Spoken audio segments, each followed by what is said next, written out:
Et ce que je voudrais dire sur le leadership des femmes, j'ai été un petit peu surprise ce matin par les présentations qui ont été faites des sponsors sur ce qui était attendu d'une femme. Beaucoup de crèmes de beauté, voilà, de vidéos présentant les femmes dans la dimension plutôt esthétique.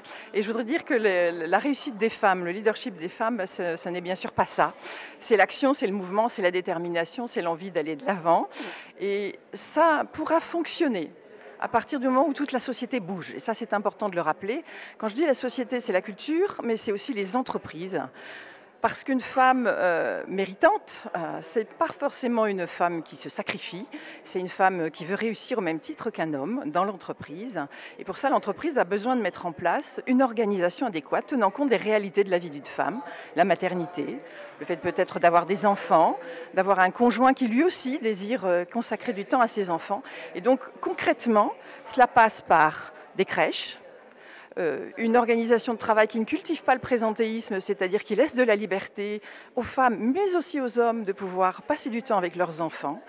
Ce n'est pas le sacrifice, voilà, ce mot-là est revenu plusieurs fois ce matin, ce n'est pas donner au-delà de ses possibilités physiques et humaines, c'est tout simplement être heureux, prendre en main son destin, envie de réussir, envie de s'épanouir, pour les femmes, mais également pour les hommes qui sont aussi dans des contraintes culturelles qui font qu'on les amène à surperformer parfois dans certains contextes. Voilà, ça passe par la culture beaucoup, ça passe par les médias, ça passe par la rédaction des ouvrages, être vigilant comme on le fait en France sur les messages qui sont véhiculés auprès des enfants déjà tout petits, sur le fait qu'un homme ou une femme à égalité peut avoir des opportunités dans sa vie professionnelle. Et puis, comme un homme, comme une femme, pouvoir décider de se consacrer à sa vie professionnelle ou ponctuellement, pourquoi pas, abandonner sa vie professionnelle, faire autre chose de sa vie. Voilà, toute liberté. L'objectif étant, comme le disait à juste titre une dame, le bonheur. Le bonheur. Et le mot carrière en France commence à disparaître d'ailleurs.